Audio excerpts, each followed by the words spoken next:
सर्वपल्ली राधाकृष्णन की आदरणीय प्राचार्य महोदय, मेरे समस्त गुरुजन एवं मेरे प्यारे बच्चों, आज का दिन हमारे लिए एक विशेष दिन है।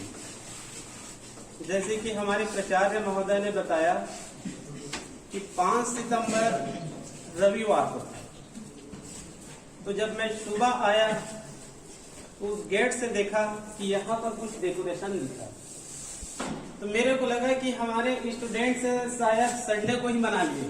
तो मेरे को बहुत दुख हुआ कि मैं कैसे नहीं आ पाया, मुझे पता भी नहीं चला। फिर अंदर आने के बाद एक स्टूडेंट को पूछा तो बताया कि नहीं सर आज होगा, कांग्रेस राज्य सुबह से आकर कुछ किए हैं। तब मेरे को सुकून मिला कि हाँ, कि शिक्षक दिवस के दिन मैं भी आज उपस्थित रहूंगा। तो इसके लिए बच्चों आप लोगों को बहुत बहुत धन्यवाद। पूरे स्कूल विद्यालय की तरफ से धन्यवाद देना चाहता हूँ कि आप लोग इसका विशेष रूप से आयोजन किए। तो सबसे पहले मैं अपने डॉक्टर राधाकृष्णन जी के जन्म एवं उनके शैक्षणिक बताना चाहूंगा। डॉक्टर राधाकृष्णन का जन्म 5 सितंबर 1888 को हुआ था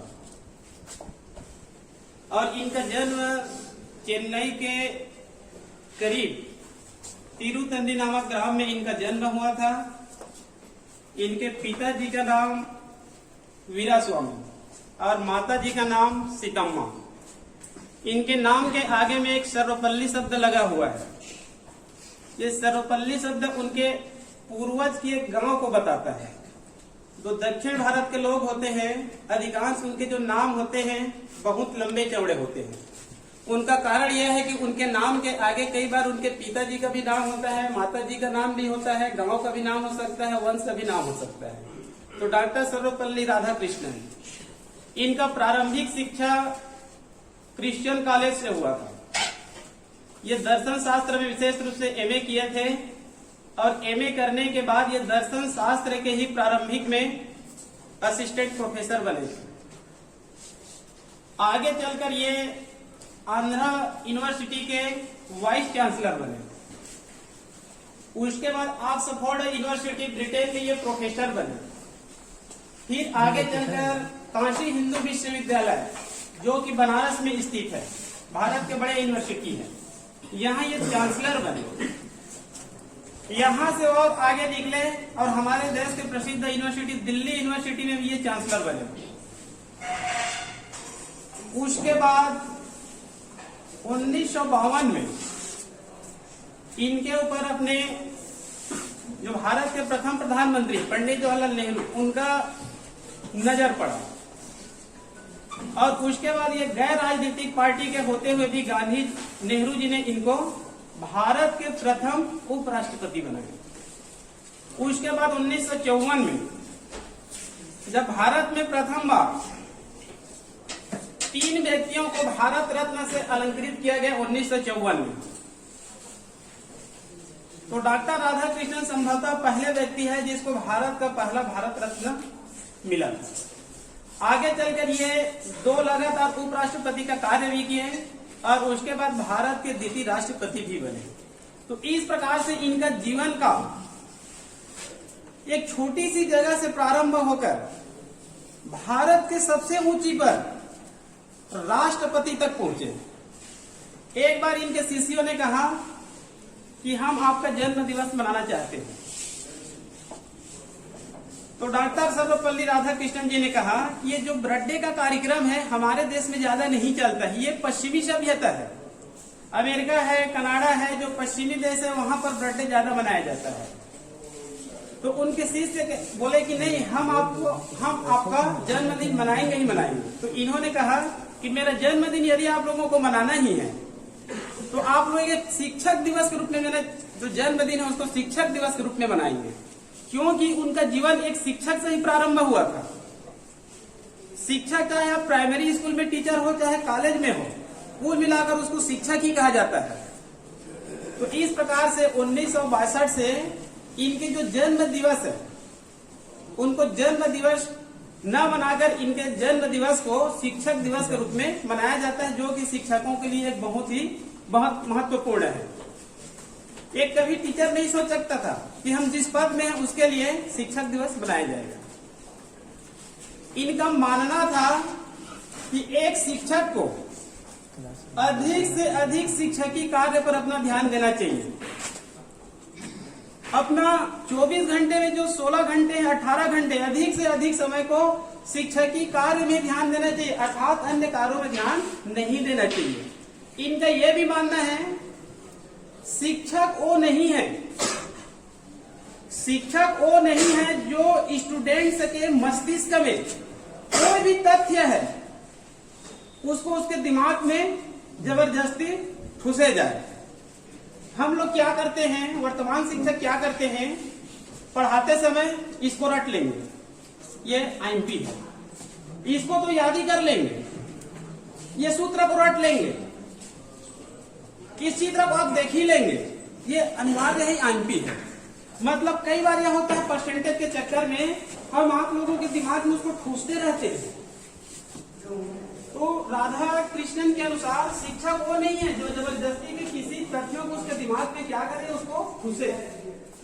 राधा कृष्णन उनको सर्वश्रेष्ठ शिक्षक मानते हैं जो अपने छात्रों को आने वाली चुनौतियों के लिए उनको तैयार करे। मतलब ऐसी शिक्षा देना है कि हम आप लोगों को क्या करेंगे, तैयार करेंगे। मतलब यहाँ से निकलने के बाद आप चाहे दिल्ली जाए, चाहे मुंबई जाए, चाहे परिस्थिति कैसे भी हो, चाहे आप विदेश जाए, आप उन चुनौतियों को सामने करने के लिए तैयार रहे। तब आप सामने तैयार कब रहेंगे, जब आपके पास क्या रहेगा, हुनर रहेगा, स्किल रहेगा। अभी वर्तमान में क्या चल रहा है, कोरोना चल रहा है। कोरोना से बचना भी एक आपका एक चुनौती है। जिन्होंने इसको गंभीरता से नहीं लिया वो कोरोना से पीड़ित हो गए, और जो ज्यादा लापरवाही किए वो यहाँ से कहना चाहिए ऊपर ही चले गए। तो शिक्षक कहना चाहिए बच्चों को तैयार करता है, क्योंकि समय बदल रहा है। समय क्या हो रहा है, अभी बदल रहा है। देखते हैं 18 माह पहले आप लोगों का टीचिंग अलग प्रकार का होता था, ब्लैक बोर्ड से चलता था और चार्ट से चलता था। जैसे ही समय बदला तो एक नई चुनौती सामने आई। तो जो टीचर अपने आप को अपडेट नहीं कर पाया वो तो 4-5-6 माह तक एक क्लास भी नहीं ले पाया, ठीक है। और जो टीचर अपने आप को अपडेट कर लिए थे वर्तमान समय में, वो तुरंत सिस्को वेबएक्स इंस्टॉल कर लिए, जूम इंस्टॉल कर लिए, यूट्यूब बना लिए, कैसे पढ़ाते हैं ये सब तैयार कर लिए। और जो अपने आप को बदलते परिवेश में अपने आप को अपडेट नहीं कर पाए वो सिस्को वेबएक्स को बहुत दिन तक खाली ऐसे टच करते रहे कि क्लास कैसे शुरू हो। अभी भी कुछ स्टूडेंट्स हैं जो सीजी स्कूल में रजिस्ट्रेशन नहीं कर पाए, तो आप समझ सकते हैं कि वो 18 माह तक क्या कर रहा था। इतने ऑनलाइन क्लास हुआ है, इतने ऑनलाइन क्लास हुआ है हमारे विद्यालय सहित पूरे छत्तीसगढ़ में। तो यदि कोई स्टूडेंट कहता है कि मैं सीजी स्कूल में अभी रजिस्ट्रेशन नहीं किया हूँ, सिस्को वेबएक्स मैं इंस्टॉल नहीं किया हूँ, तो वो पूरी तरह से क्या हो गया है, वो पिछड़ गया है। ये बदलते परिवेश है। आप बदलते परिवेश में अपने आप को बदलिए। आप लोग केवल फ्री फायर और पबजी में एडवांस हैं, तो आप लोग उसको छोड़िए और एजुकेशन में आप आगे आइए। हमारे पास विद्वान शिक्षक है, हमारे पास बहुत ही विद्वान शिक्षक है। आप 6वीं से लेकर 12वीं तक जाइए, प्रत्येक विषय के विशेषज्ञ बैठे हैं, ठीक है जी। तो मैं आप लोगों को 10वीं 12वीं के बारे में न बताकर मैं आगे कुछ चलता हूँ। जी और नीट वर्तमान दौर में जो भारत सरकार है, इस विद्यालय को आप लोगों के लिए खोला है तो केवल 10वीं 12वीं पास कराने के लिए नहीं खोला है। 10वीं 12वीं पास करने के लिए तो आपके खोले एरिया में भी 5 का स्कूल पा जाएंगे। यहाँ से निकलेंगे तो 1 किलोमीटर में स्कूल पा जाएंगे, यहाँ से जाएंगे तो सोनबरसा में मिल जाएगा। तो भारत सरकार, छत्तीसगढ़ सरकार इस विद्यालय को आप लोगों के लिए इसलिए खोला है कि आप आगे चलकर क्या बनेंगे, डॉक्टर और इंजीनियर बनेंगे। तो यहाँ के स्टूडेंट डॉक्टर इंजीनियर बनने के बाद तो दूर आप लोग आसानी से फॉर्म भी नहीं भरते हैं। हम लोगों को बड़ी दिक्कत होता है, बार बार हम लोग फोन करते हैं कि नीट का आ गया, जी का आ गया।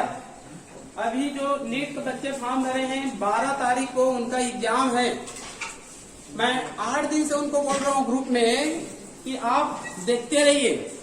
कुछ समय पहले क्या आपका एग्जाम सिटी वो आया था, अब 1-2 दिन बाद क्या आने वाला है कि आपका परीक्षा सेंटर। तो टीचर इतने एडवांस में चल रहे हैं अपने बच्चों के लिए, और बच्चों को फुर्सत ही नहीं है कि अपना एग्जाम सेंटर कहाँ है। हम उनके जाने के लिए तैयारी कर रहे हैं कि वो 10 तारीख को आएंगे, 11 तारीख को हम ले जाएंगे, 11 तारीख को अमुक हॉस्टल में रखेंगे। वहां से हमारे बंजारा सर हैं, सूर्या सर हैं, ये लोग डिसाइड करते हैं कि अमुक स्टूडेंट इस ऑटो से जाएगा, अमुक स्टूडेंट इस ऑटो से जाएगा। तो यहाँ पर कहने की हमारे पास बहुत ही मेहनती टीचर है, तो आप लोग इसका फायदा उठाइए। ठीक है जी, केवल 12वीं पास नहीं होना है, आप लोगों को वहां से नीट और जी के बारे में आपको सोचना है। यहाँ पर आप लोग तैयारी भी करिए। हम लोगों को जितना हो सके हम तैयारी कराने का प्रयास करते हैं। मैं तो बायोलॉजी वालों को विशेष रूप से बोलता हूँ, यदि आपको नीट क्लियर करना है तो आप के पास एक ही फंडा क्लियर है।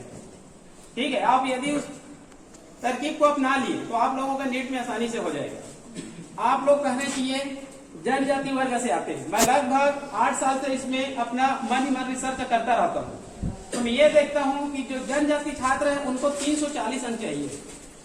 नीट में 720 में आपको 500-600 लाने की जरूरत नहीं है। हमारा पिछले साल के एक स्टूडेंट से है, रहने को 3-4 साल पहले का है, त्रिभुवन। वो 333 मतलब 333 नंबर लाए थे और वो 1 नंबर से चूक गया।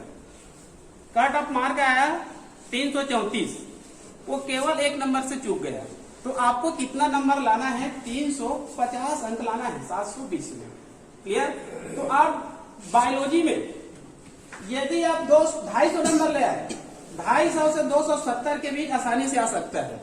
यदि आप सीरियसली से पढ़ाई करेंगे, मेरा 12वीं का पूरा यूट्यूब बन चुका है, लगभग उसमें 15 साल का जो क्वेश्चन पेपर उसको भी मैं ऐड कर दिया हूँ। तो आप आसानी से 200 से 250 से 270 तक अंक ला सकते हैं। उसके बाद फिजिक्स से केमिस्ट्री में आपको 100 नंबर लाना है, आपका ऐसे ही 350 नंबर आ जाएगा और आपको यहाँ गवर्नमेंट मेडिकल कॉलेज मिल जाएगा 350 अंक। ठीक है जी। तो मैं इस साल के लिए घोषणा करना चाहता हूं, मेरे मन में पहले से ही था कि यदि इस साल कोई स्टूडेंट, यदि इसी साल के लिए है, यही पढ़ते पढ़ते 12वीं में पढ़ते पढ़ते यदि किसी स्टूडेंट का नीट में हो जाता है, मतलब गवर्नमेंट मेडिकल कॉलेज में हो जाता है, तो लगभग 38 से 40 हजार फीस है 1 वर्ष का। ठीक है, यदि किसी स्टूडेंट का इसी सत्र में पढ़ते हुए गवर्नमेंट मेडिकल कॉलेज में हो जाता है तो उसका 40 हजार का फीस मैं दूंगा। 1 वर्ष अगर फीस,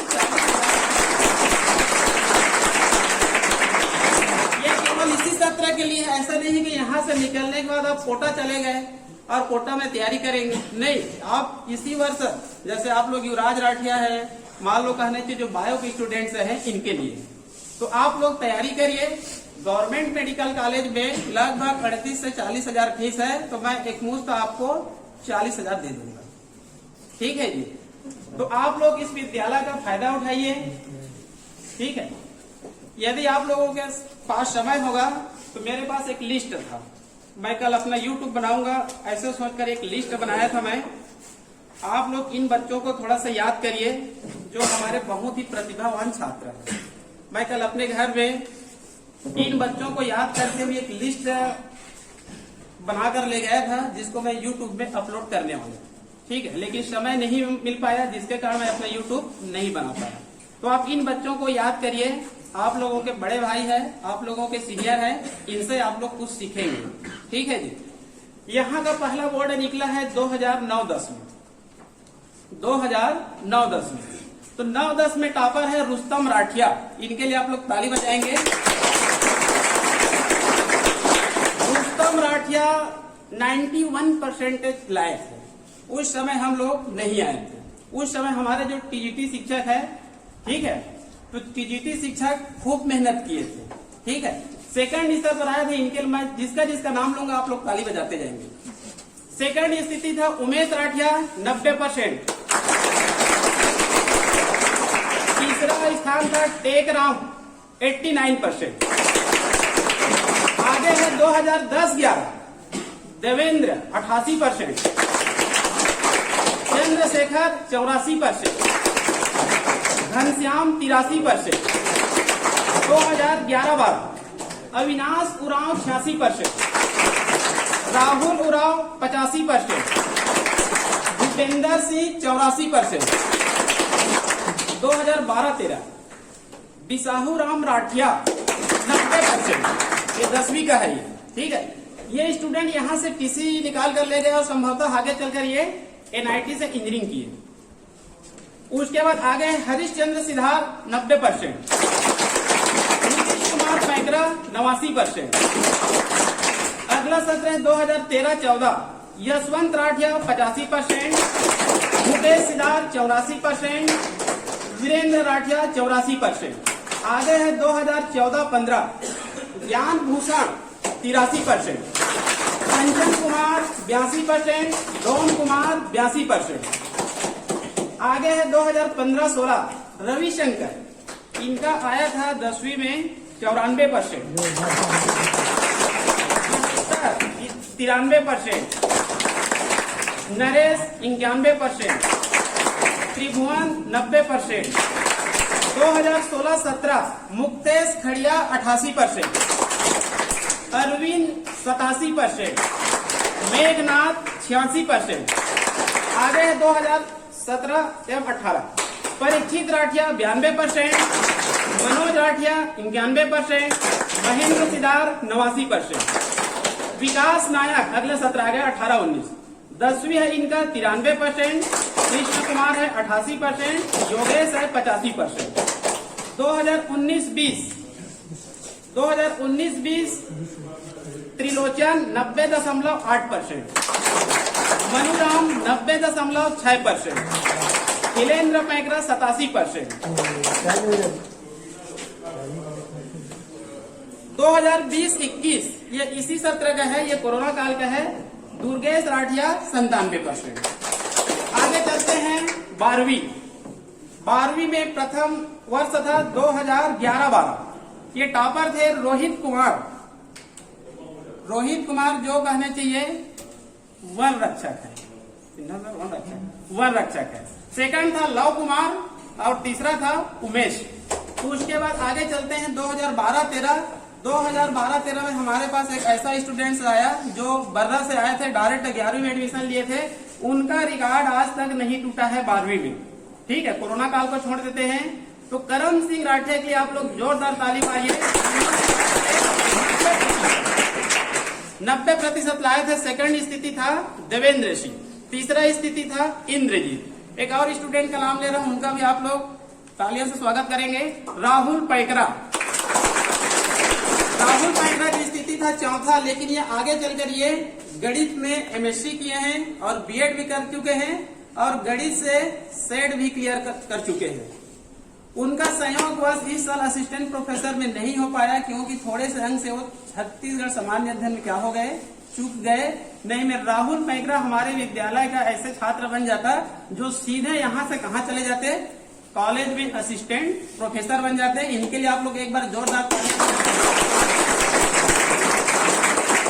आगे है 2013-14 भूपेंद्र सिंह, ये जो भी एरिया के रहने वाले हैं, ये प्राथमिक स्वास्थ्य उप स्वास्थ्य केंद्र में RHO के पोस्ट में खम्हार में पदस्थ है।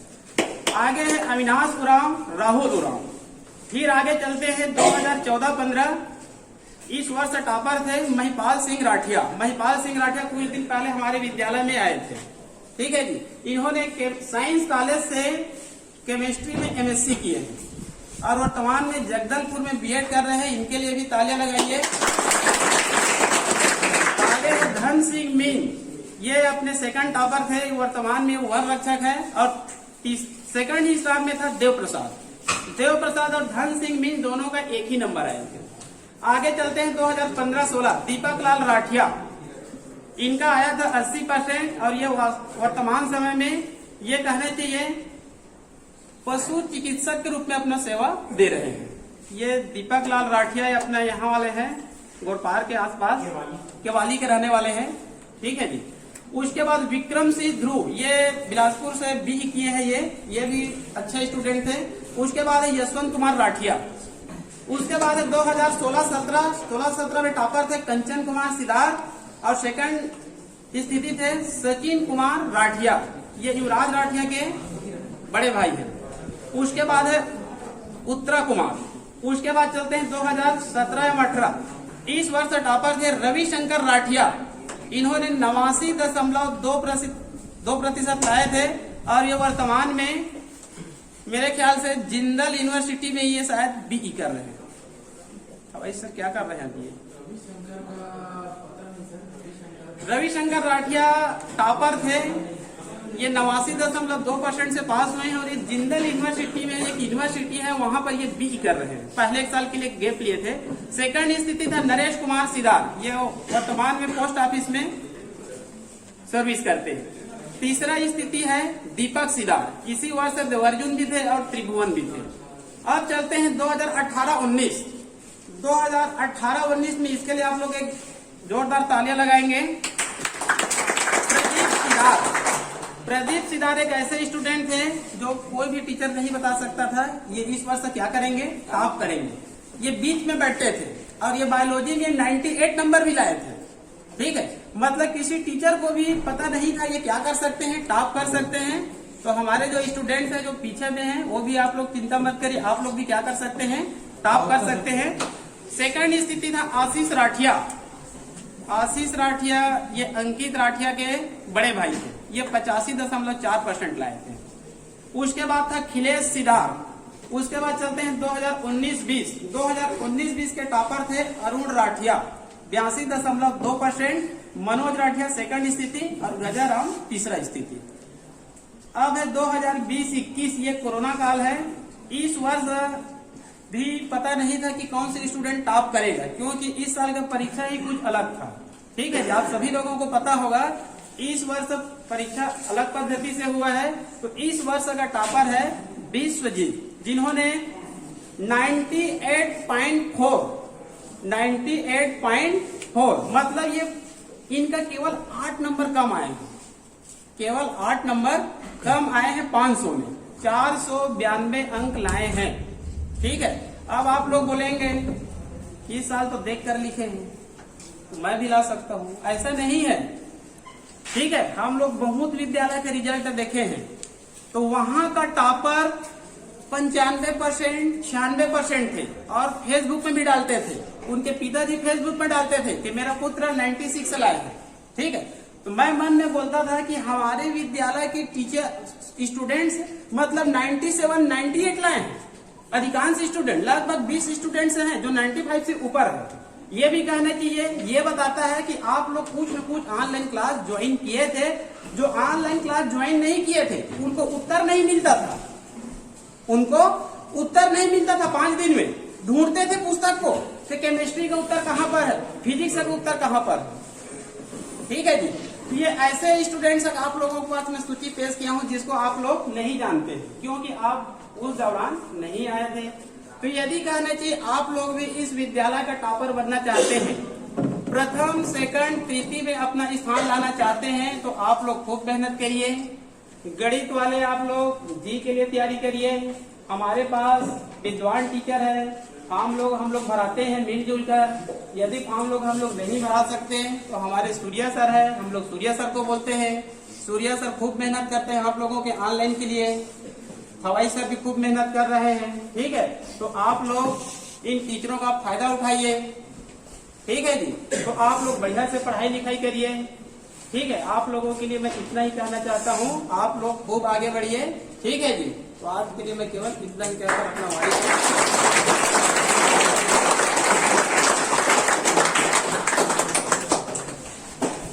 यादव सर के पश्चात में श्री सिन्हा सर को आमंत्रित करता हूँ स्टेज पर आए अपने शिक्षक